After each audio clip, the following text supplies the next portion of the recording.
우리가 지난주는 그 사사기 말씀을 통해서 이 기브아의 이제 수치라, 이 기브아의 수치는 불신자들의 부패와 타락이 아니라 하나님을 믿는 백성들, 하나님을 믿는 백성들의 이 부패와 타락의 모습을 보여주고, 또 그 속에서 하나님의 공의가 택한 백성이었지만, 하나님을 믿는 백성이었지만 하나님의 공의가 이루어지는 거. 그리고 어찌 보면은 참 슬픈 일이죠. 비극이죠. 그 기브아에서 일어난 그 모든 일에 어느 누구 하나 우리가 쉽게 말하면 승자라고 해야 될까, 유익을 얻은 사람 아무도 없어요. 다 하나님 앞에 범죄하였기 때문에 범죄한 레인도, 그 안에 첩도, 또 기브아 사람들도, 또 이스라엘 민족 전체도 다 슬픔을 당했던 이 하나님을 믿는 사람들의 부패와 타락이 얼마나 이 땅에서도 비극이고 슬픔이고 하나님의 영광을 가리는 일인지 우리가 지난주 말씀을 통해서 좀 묵상을 해봤습니다.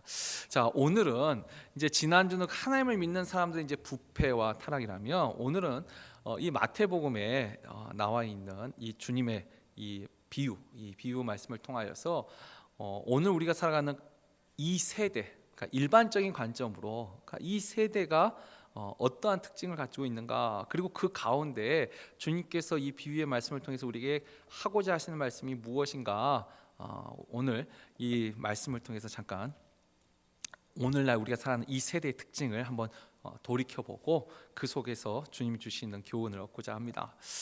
먼저 우리가 읽었던 이 그 본문은 사실은 그 앞에 1절부터 쭉 다 읽었어야만 해요. 그러니까 15절에 귀 있는 자는 들을지어다 할 때, 귀 있는 자는 들을지어다, 이거 뭐 주님이 자주 하신 말씀인데 귀가 있어도 듣지 못한 것을 이제 비유로 말씀하신 거죠. 근데 그 앞에 무슨 내용이 있냐면, 앞에는 이 세례 요한에 대한 말씀을 하셨어요. 그 세례 요한에 대해서 광야에 이 세례 요한이 이런 사람이다, 이 요한에 대한 이야기를 하고 그 다음에 이어서 하는 말이 귀 있는 자는 들을지어다. 그러면서 16절에 이 세대를 무엇으로 비유할까? 이 세대, 그러니까 주님 당시의 이 세대를 내가 무엇에 비유할까 하면서 비유의 말씀을 하시는 거예요. 그래서 비유를 하시면서 비유컨대, 자, 아이들이 장터에 앉아서 제 동물을 불러, 17절에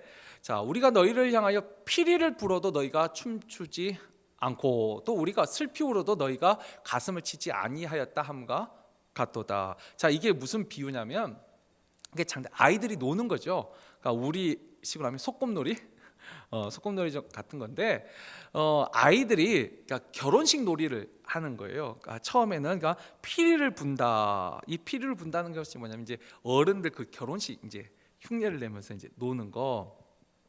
근데 이제 어쨌든가 이게 뭐죠?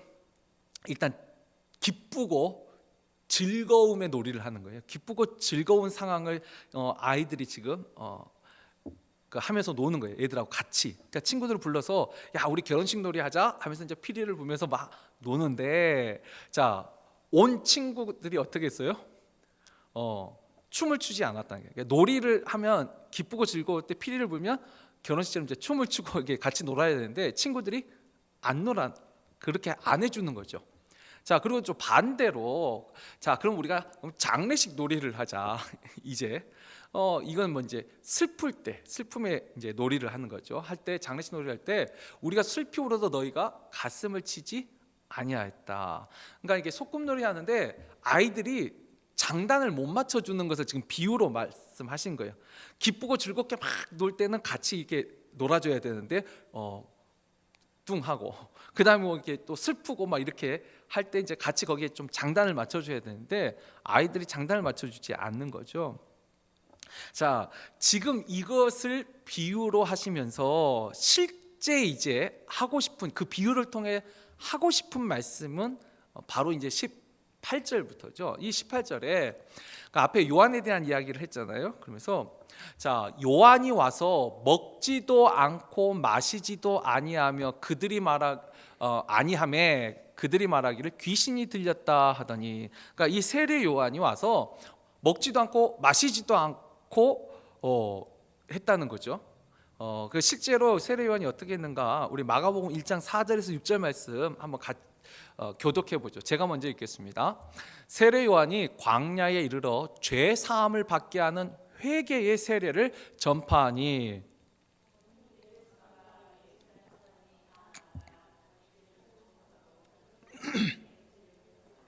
다 같이. 요한은 낙타털 옷을 입고 허리에 가죽띠를 띠고 메뚜기와 석청을 먹더라. 아멘. 그러니까 세례 요한이 와서 한 게 뭐냐면, 세례 요한은요 와서 회개하라. 그래서 이 죄 사함을 받게 하는 회개의 세례를 베풀었어요. 일단 근데 주된 메시지가 뭐냐면 회개하라는 거예요. 그래서 바리새인들 오니까 이 독사의 새끼들아, 너희가 임박한 진노를 누가 피하라 하더냐. 그러니까 세례 요한은 어찌 보면 좀 약간 아주 직설적이면서 이 회개, 죄에 대해서 선포를 했죠. 그러면서 이 세례 요한이 광야에서 선포를 했잖아요. 그러니까 광야가 먹을 것이 없어요. 그러니까 어떻게 했어요? 메뚜기하고 석청이 뭐죠? 그 돌 사이에 있는 꿀. 꿀은 원래 풀밭에 있잖아요. 그러니까 석청이 얼마나 적어요. 그러니까 메뚜기하고 석청을 먹었으니 광야에서 그러니까 뭐죠? 거의 먹지도 않고 거의 마시지도 않은 거. 완전히 금식한 게 아니고 아주 빈약한 음식을 먹었어요. 광야에서 메뚜기하고 석청, 그리고 옷도 이 낙타 털옷을 입고 일반적인 그 배 옷을 입은 것도 아니고. 자, 그래서 이 세례 요한은 일단 겉모습도 그럴 뿐만 아니라 일단 그가 전파한 메시지는 죄 사함을 받기 위해서 회개를 해야 되잖아요. 회개, 그게 뭐죠? 나의 죽음을 의미한 거죠. 내가 죄인입니다. 나 죄인입니다. 그러니까 그 자아의 죽음에 대해서, 그 다음에 죄에 대해서 선포한 게 세례 요한이에요. 자, 거기에 반해서 이제 예수님은 이제 19절에 이제 보면 19절에 인자는 와서 먹고 마심에 말하기를. 자, 예수님은 이제 반대로 세례 요한을 이렇게 광야에서 메뚜기와 석청 먹으면서 거의 잘 먹지 않으면서 회개하라.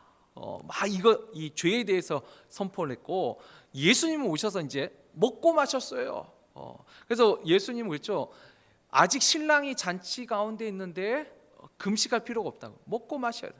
그리고 특별히 예수님은 누구하고 주로 먹고 마셨어요? 이 죄인들과.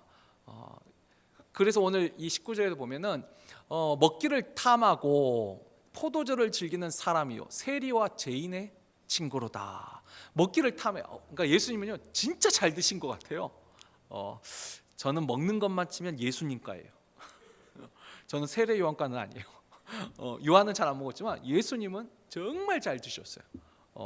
자, 그래서 포도주를 탐한. 그래서 실제로 주님은 어떻게 했는가? 우리 마태복음 9장 10절 11절 말씀 한번 같이 읽어볼까요? 마태복음 9장 10절 11절입니다. 예수께서 마태의 집에서 앉아 음식을 잡술 때에 많은 세리와 죄인들이 와서 예수와 그의 제자들과 함께 앉았더니 바리새인들이 보고 그의 제자들에게 이르되 어찌하여 너희 선생은 세인과 죄리들과 함께 잡수시느냐 하며. 이 12제자 중에 하나는 마태 집에서도 이 세리와 이 죄인들 하면 이제 창녀들이죠. 같이 식사를 하셨어요. 잘 드셨어요. 자, 그런데 또 하나 누가복음 14장 1절 말씀도 한번 같이 읽어볼까요? 다 같이 읽습니다. 안식일에 예수께서 한 바리새인 지도자의 집에 떡 잡수시러 들어가시니 그들이 엿보고 있더라. 아멘. 아까 이 세리 집에서도 식사하시는데 어디요? 바리새인 집에 가서도 식사를 하셨어요. 그러니까 예수님은 진짜 가리지 않고 가셨어요. 바리새인 집에도 가시고 이 세리 집에도 가시고. 그러니까 먹기를 탐하고 포도주를 즐긴다. 왜냐하면 이 바리새인들은 갈 집 안 갈 집이 정해져 있잖아요. 근데 주님은 먹는 것만 주면 그냥 가시는 거예요. 그러니까 이 사람들이 볼 때 먹는 것만 있으면 가는 걸로 보였어요. 그래서 예수님 보고는 저 사람은 먹기를 탐하고 마시기를 포도주를 즐겨하는 사람이라. 그냥 얼핏 보면 그럴 수 있어요. 정말 주님의 마음은 그게 아닌데도. 자, 그래서 결론은 뭐냐? 자, 아까 18절에 요한은 먹지도 않고 마시지도 않으니까 요한한테는 사람들이 뭐라 했어요? 저 귀신 들렸다. 귀신 들렸다라고 말했어요. 근데 주님은 오셔가지고 잘 드셨어요. 그리고 주님이 전한 메시지도 똑같이 회개하라 천국이 가까웠느니라 전파하셨지만 세례 요한은 회개가 더 강조점이 있었어요. 회개. 주님은요 천국이 임하였다. 천국이 더 강조점이 있어요. 여기서는 주님은 거듭남, 세례 요한은 내가 죽는 것에 대해서 이야기했지만 주님은 거듭남에 대해서 얘기를 하세요. 좀 정반대, 아니 같은 메시지인데 그래도 좀 다르죠. 그런데 세례 요한을 보고는 사람들이 귀신 들렸다 말하고, 예수님을 보고는 야, 저 사람은 식탐이 있는 사람이에요. 포도주를 즐기는 사람이야. 그렇게 비난하였다. 그러면서 죄인들의 친구로다. 결국 뭐죠? 아까 그 비유에 아이들이 자 우리 신나게 놀자 해도 같이 참석을 안 했어요. 같이 동참하지 않아요. 그럼 우리가 슬퍼하자 같이 동참하지 않아요. 지금 주님이 그걸 말하는 거죠. 요한이 와서 죄에 대해서 말할 때도 너희는 귀신 들렸다라고 듣지 않고, 내가 그럼 그 죄의 용서에 대해서 하나님의 사랑에 대해서 말해도 너희들이 듣지 않았다. 양쪽 다 뭐죠? 거역했다. 그걸 지금 비유로 말씀하시는 거죠. 그러니까 웃어도 울어도 동의하지 않았던 것이 바로 이 세대. 아까 비유죠. 이 세대를 내가 무엇에 비유할까? 지금 너희 이 세대가 어떤 한 사람이 아니고 그냥 이 세대 자체가, 이 세상 자체가 너희가 웃어도 울어도 동참하지 않는다. 그러니까 세례 요한에게도 그리고 나에게, 예수님에게도 믿지 않고 거역했다. 지금 이것을 비유로 말씀하시는 거예요. 자, 그렇다면 이 주님의 말씀, 이 말씀이 과연 주님 당시 그 세대만 그럴까요? 오늘 우리가 사는 세대는 어떨까요? 오늘 우리가 사는 세대는 정말 사람들이 이와 같은 메시지에 귀를 기울이면서 거기에 공감할까요? 자, 오늘 우리가 살아가는 세대도요, 주님이 말한 이 당시 세대와 더하면 더했지 덜하지 않습니다. 결코 덜하지 않습니다. 우리가 이제 어려운 말로 학문적으로는 오늘 우리가 살아가는 시대를 포스트 모더니즘이 근대주의, 옛날 그 다음 후기 근대주의라고 하는데, 포스트 모더니즘의 특징이 뭐냐면 옛날 근대주의 때는, 옛날에는요, 그러니까 예를 들면 나라에 대한 충성이 있었어요. 어떤 절대적인 기준이 있었어요. 옛날에는. 그래서 우리가 그렇죠, 부모에 대한 효도해야 되고 나라에 대한 충성, 이런 기본적인 절대적인 어떤 진리들이 있었어요. 권위가 있었어요. 옛날엔 대통령, 하다못해 우리가 공무원 해도 권위가 있잖아요. 선생님 하면 감히 학생이 선생님한테 어떻게 뭐라고 말해요? 옛날에 안 그러셨어요? 우리 정주 이사님 공부 어렸을 때 배울 때만 해도 선생님 정말 선생님 아니었어요? 근데 오늘날은요, 그런 게 없어졌어요. 오늘날은 그 좋은 의미의 개인주의가 아니고 약간 부정적인 개인주의, 다 개인주의예요. 상대주의예요. 절대적인 것이 하나도 없다는 거예요. 선생님도 당신도 우리와 똑같아. 그리고 결국은 다 월급 받고 하는 거잖아요. 그러니까 이제는 어떤 권위를 인정하지 않아요. 나라에 대한 충성이요? 나라가 나한테 해준 게 뭐가 있는데? 이제 나라에 대한 충성을 생각하지 않아요. 내가 행복해야 돼요. 내가 불행하면 이제 적대적이 돼요. 어떤 기준에 그래서 예전에는 효도가 마찬가지. 예전에 우리가 부모님을 모시고 잘하는 게 기본 가치관이잖아요. 아직 그래도 우리 동양은 그런 게 좀 남아 있어요. 요즘은 거의 다 무너졌어요. 요즘은 이제 세대도 부모님이 자녀들하고 같이 살아요. 아유, 어디서 언감생심. 이제는 그게 부모들도 그걸 기대하지 못하는 시대가 됐어요. 왜냐, 자녀들도 싫어하니까. 그리고 부모들이 그래서 그러잖아요. 끝까지 돈 쥐고 있어야 돼요. 안 그러면 대접도 못 받아요. 자녀들이 이제는 그런 시대가 지났어요. 예전에는 부모님이 가난하든 부하든 그게 무슨 내 부모라니까, 부모라는 그 권위가 있었어요. 이제는 부모다운 부모가 돼야 돼요. 부모답지 않은 부모는 대접도 못 받는 세대가 됐어요. 아까 저 선생님도 마찬가지예요. 그게 뭐 가정, 학교만 그러겠어요? 사실 뭐 교회 안에도 마찬가지고, 과거 우리가 생각했던 그 목사님과 성도의 관계가 오늘날 관계가 많이 바뀌었잖아요. 자, 이게 기본적으로 우리가 살아가는 세대, 주님 당시처럼 이제는 어느 누군가에 공감하는 세대가 아니라 내가 중요해요. 그렇죠. 친구가 야 우리 결혼식 놀이 하자 할 때 내 기분이 좋아야지 거기 동참하는 거예요. 내 기분이 나쁘면 동참하지 않아요. 친구가 아무리 슬피 울어도 내가 슬퍼야지 울어주는 거예요. 내가 슬프지 않으면 이제는 동참하지 않아요. 자, 이와 같은 세대에 한 가지 제가 그 재밌나다고 하기에는 좀 약간 씁쓸한 예를 하나 할게요. 그러니까 우리가 예전에 우리가 이제 전도를 할 때도, 제가 이번에 멕시코 단기 선교 갔다 와서 제일 참 좋았던 게 뭐냐면, 예전에 그 잊었던 이 전도에 대한 향수가 살아났었어요. 제가 어렸을 때 정말 주님을 인격적으로 만나고 첫해 인격적으로 만난 첫 해 고등학교 2학년 때 만났는데, 그때 저의 목표가 뭐냐면 우리 반 전체들 다 전도하는 거였어요. 진짜 그걸 해서 매일 전도하고 매일 아침마다 아이들 태우고 가고, 근데 그 다음에 노방 전도도 하고. 근데 제가 그렇게 전도할 때 예전에는 전도를 하면 전도지를 받았어요. 그리고 교회 한번 가자 하면 그러니까 못 가서 미안해했죠. 못 가서 미안해했지. 그래도 기회가 되면 가줬어요. 친구가 그렇게 가자고 하는데. 그런데 요즘 한국은요, 전도지를 주면 이제 제가 그 다 경험을 다 했어요. 진짜 잘 봤던 시대에서 전도를 주면 이제 버리잖아요. 근데 버려도 예전에는 좀 멀리 가서 버렸어요. 쓰레기통에다 버려줬어요. 왜 주는 사람 미안하잖아요. 요즘은 근데 좀 지났더니 그냥 바로 버리고 가요.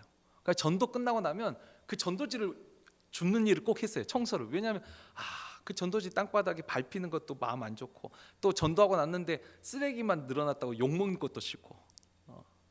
근데 그것보다 더한 게, 이제 전도지 주면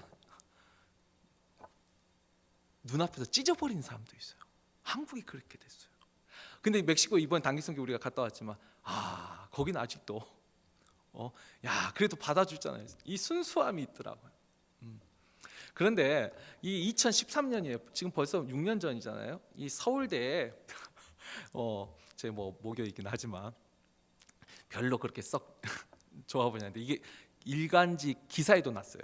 그 프리 띵커, 그러니까 자유로운 이 사상가 뭐 이런 뜻이겠죠. 프리 띵커라는 이 클럽 단체에서 전도 거부 카드를 만들었어요. 근데 그것을 보통 일간지에서 다 소개를 했어요.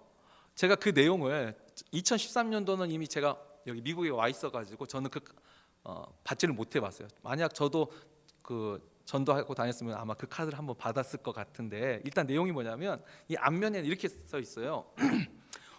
저희는 종교가 없습니다. 세뇌로 얼룩진 울타리를 깨고 나와 세상을 둘러보면 신이 인간을 만든 것이 아니라 인간이 종교를 만들었다는 것을 더 감동적으로 배울 수 있기 때문입니다. 저희는 다른 사람들에게 피해를 주지 않고 조용히 어떤 믿음을 갖고 사는 것까지 비난하고 싶은 생각은 거의 없습니다. 그러니 저희를 괴롭히지 말아주세요. 그러니까 그죠?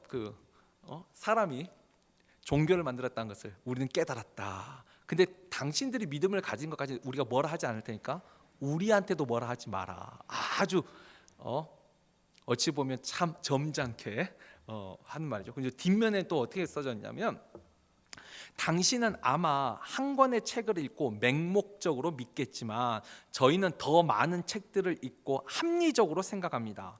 저와 얘기하고 싶다면 이 책들을 읽는 것이 곧 저와 이야기를 나누는 것이 될 것입니다 하고 책을 소개했어요. 거기 보면 이제 리처드 도킨스라는 사람이 쓴 만들어진 신이라는 책, 또 마이클 셔머가 쓴 왜 사람들은 이상한 것을 믿는가, 칼 세이건이 쓴 이 코스모스, 그 다음에 크리스토퍼 히친스가 쓴 신은 위대하지 않다. 이게 다 이 서양의 대표적인 무신론자들이 쓴 책들이거든요. 이 책들을 쭉 써놓고 이거 읽은 다음에 나한테 말하라. 그러니까 당신은 한 권의 책이 뭐겠어요? 성경. 그렇죠. 저도 이 한 권 가지고 지금 설교를 지금 우리 교회에서는 이제 5년째, 앞으로 몇 년을 더 할지 모르죠. 이 한 권만 가지고 맹목적으로 믿고 있잖아요. 근데 이 사람들은 우리는 훨씬 많은 책을 읽었다는 거예요. 우리는 합리적으로 생각한다. 물론 여기에 저희가 반박할 수 있는 말들이 정말 많이 있는데 이거 뭐 그 사람들한테 하는 거지 뭐 우리가 들을 필요는 없고. 근데 아무튼 보세요. 이런 카드를 만들어서 대대적으로 홍보를 해가지고 나눠줬어요, 사람들한테. 그리고 이게 얼마나 이슈가 되었는지 보통 일간지하고 이 그때 당시 그 인터넷 그 포털 사이트에 다 맨 위에 떴던 2013년도에 이슈가 됐던 내용들이에요. 어떠세요? 이게 뭐죠? 이제 더 이상 듣지 않아요. 거역하는 세대. 주님 당시만 그런 게 아니고 오늘날은 더해졌어요. 더 심해졌어요. 더 절대적인 권위나 이런 것을 다 무시하기 때문에. 자, 불신자들만 그래요? 아까 그랬죠. 제가 교회 안에서도 이제 우리가 이와 같은 모습들이 있어요. 자, 우리가 말씀에 대한 지식이 많이 늘었어요. 뭐 인터넷에도 얼마나 많은 설교가 많아요. 그래서 말씀에 대한 판단은 굉장히 많아졌어요. 아, 이건 이렇다, 이건 이렇다. 지적이나 판단은 정말 많아졌어요. 그런데요, 그 말씀을 듣고 순종하는 것은 더 줄어들었어요. 아는 것은 많아서 비판과 지적은 잘하는데 실제 그 말씀 한마디를 가지고 내가 이것을 내 삶에 적용해 보려는 그 순종함은 거의 이제 없어진. 그 현상 속에 또 나온 게 뭐냐면 그게 수평 이동이죠. 쇼핑하는 거. 내 마음에, 그러니까 내가 중요해진 거잖아요. 내가 공감할 수 있는, 내 귀를 즐겁게 하고 내 마음에 드는 것으로 가는. 그러다가 또 마음이 또 상하면 어때요? 근데 재밌는 게 한 번 가가지고 또 거기서 끝까지 뿌리 내리면 좋아요. 어느 교회든 다 하나님의 교회니까. 그런데 특징이 뭐냐면 그렇게 옮긴 분들은 또 거기서도 또 마음에 안 드는 일이 또 생겨요.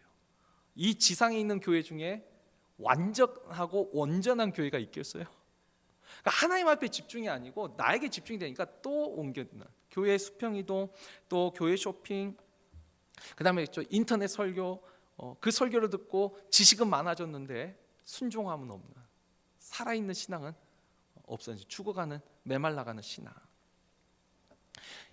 주님 당시의 그 세대나 세례 요한이 와도 말을 안 들어요. 주님이 말을 해도 안 들려요. 안 들리는 거예요. 지난 우리가 주일 설교에 들었지만 이제는 안 들리는 거예요. 어느 한쪽으로 들리는 데가 있으면 거기를 쫓아가면 돼요. 그거라도 그래야지 내가 사니까. 그리고 그 말씀에 계속 거하면 돼요. 근데 거기서 또 막히면 또 다른 데로 가요. 그러니까 점점 이제는 어디에도 잘 안 들리게 돼요. 조금 다니다가 또 하고, 아니 어디든 뿌리만 내리면 돼요. 그 말씀 안에 뿌리를 내리고 그 말씀 안에서 내가 또 스트럭을 하면서도 순종하려고 힘쓰고 그러면 되는데. 자, 이게 그래서 주님 당시나 오늘날 우리가 사는 이 시대나 이 거역하는 세대라는 이 특징은 더 심해지면 심해졌지 결코 좋아지지 않았습니다. 자, 그런데 그 속에 이제 우리가 오늘 그럼 이 본문 속에서 그래 이 시대는 원래 이렇게 거역하는 시대야. 그래 주님 때나 우리 때나 똑같아. 이것이 중요한 교훈은 아니에요. 진짜 이 주님이 이 비유를 통해서 정말 하시고자 하신 말씀의 의미는 무엇일까? 거기에 한 세 가지만 우리가 좀 더 깊게 생각을 해보죠. 아까 이제 첫 번째는 주님 당시 세대나 지금 우리 시대를 제가 말씀을 드렸는데 과거 역사를 다시 훑어봐도요, 늘 이 세상은요 거역하는 것이 기본 본성이에요. 이 사람들이 네 하고 바로 이렇게 순종하는 그런 마음, 그런 사람들도 있잖아요. 그 소속 일반적으로 볼 때 이 세상은 항상 하나님의 진리의 말씀에 거역하는, 그게 우리의 죄성이에요. 우리 본성이에요. 이게 세대에 상관없는 거예요. 주님 세대가 아니라 우리 세대뿐만 아니라 과거 세대, 동양 세대든 뭐 서양 세대든 어느 세대든 인간 본성에 죄악이 있어요. 이 죄는 하나님의 말씀을 본성적으로도 거역하는 거예요. 우리의 본성이 그래요. 우리는 선한 일을 행하는 것보다 악한 일을 할 때 훨씬 더 지혜롭고 훨씬 더 빠르죠. 우리가 남을 칭찬하는 말보다 험담하는 말이 아직도 여전히 그게 더 쉽지 않아요? 그게 더 재밌고 그렇지 않나요? 이건요, 이 거역을 위한 거역, 이건 특별한 게 아니라 이게 일반이에요. 오죽했으면 우리가 그 잘 아는 우리 한국 동화에도 청개구리 그 우화라고 하는데 동화 아시죠? 그 동화가 청개구리 이야기 아세요? 뭐 시키면 항상 반대로 한, 그게 대부분의 문화에 그와 비슷한 이야기들이 다 가지고 있어요. 참 재밌는 게 그게 뭐예요? 그만큼 우리의 본성이 거역이 그게 더 우리 본성에 가깝다라는 거예요. 자, 그런데 그 세대 속에 주님이 지금 하시고자 하는 진짜 의미, 자 오늘 읽었던 본문 19절 하반절이 주님이 정말 하시고 말씀하시는 진짜 내용이죠. 하반절에 뭐라고 나왔어요? 지혜는 그 행한 일로 인하여 옳다함을 얻느니라. 뜬금없이 앞에서 이 세대가 요한도 거역하고 나도 거역하고, 요한한테는 귀신 들렸다고, 나한테는 식탐이 있고 음식을 탐하고 포도주를 즐기는 죄인들의 친구다, 이렇게 비난을 그렇게 한 그 세대 보고, 그러나 지혜는 그 행한 일로 인하여 옳다함을 얻느니라. 이 말이 무슨 말일까요?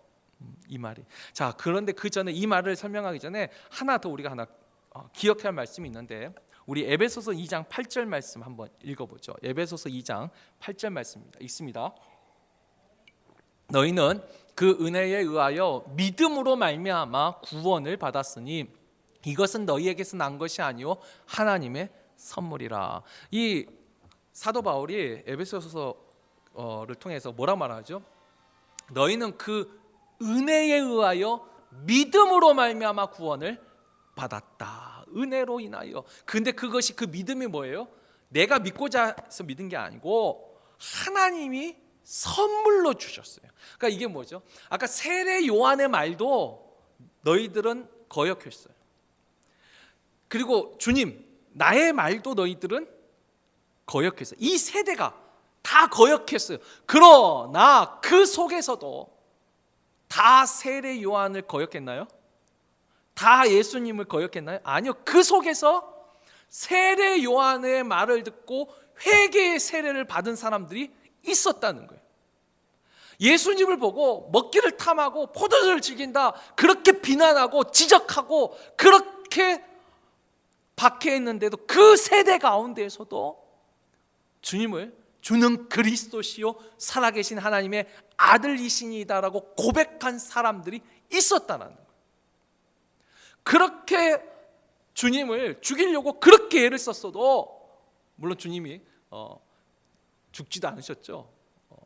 주님이 스스로 죽기로 작정하셨기 때문에 죽은 거죠. 사람들이 죽인 거 아니죠. 그런데 그 속에서도 주님을 믿고 따르는 사람들이 있었다. 근데 그 사람들이 자신들이 의지적으로 믿고 따른 거예요? 아니요. 하나님이 선물로 주셨어요. 믿음을 선물로 주셨어요. 그래서 믿은 거예요.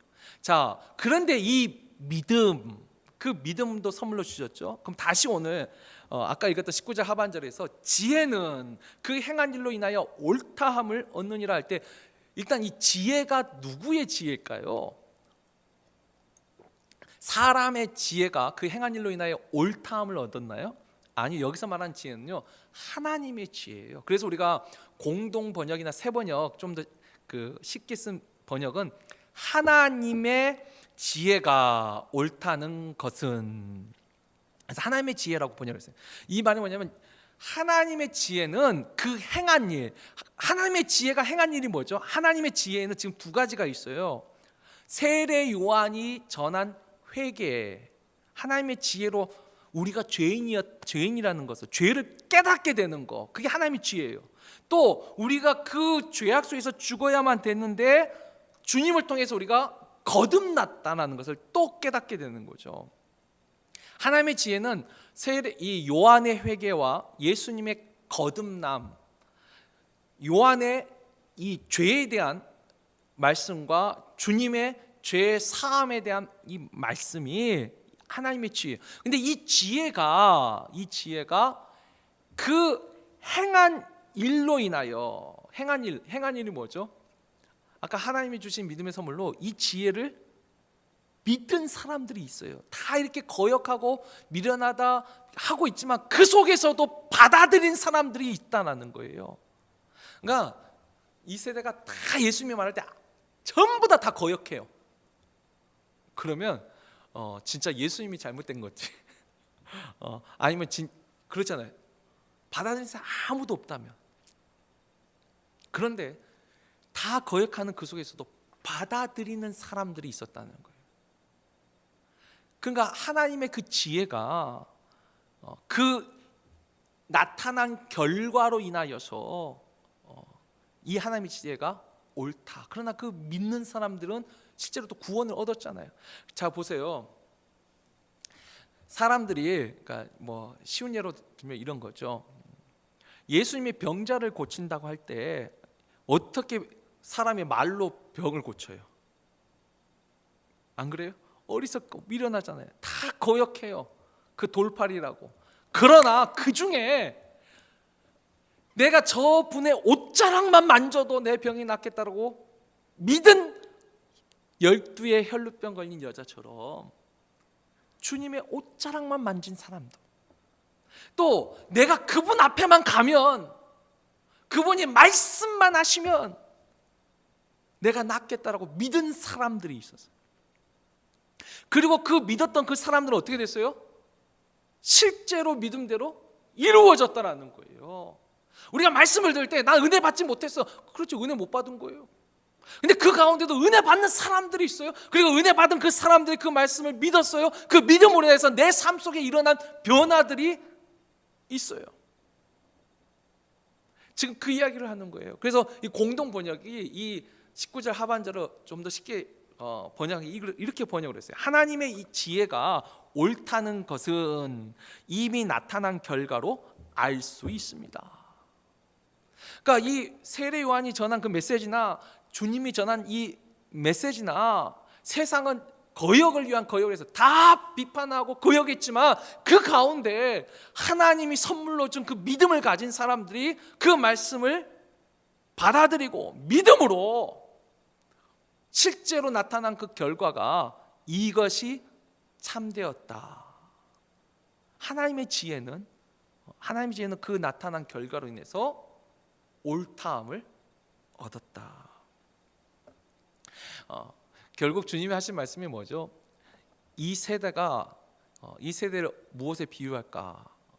기뻐도 슬퍼도 어디에도 동참하지 않고 늘 자기 기준으로만 살아가는 이 악한 세대, 거역을 위한 거역하는 이 세대에 누가 말해도 거기서 흠을 잡는 것에 이 익숙해진 이 세대에, 그 세대 가운데서도 하나님의 지혜는, 하나님의 능력은 그 속에서도 하나님이 택한 자들은 믿었고 그 믿음을 통해서 하나님의 은혜를 입었다는 거예요.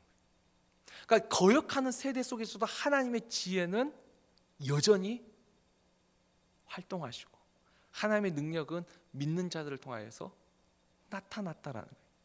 뭐 논리적으로 아까 뭐 그 프리싱커드 그 이제 카드 했잖아요. 한 권의 그 책으로 맹목적인 신앙을 가졌다.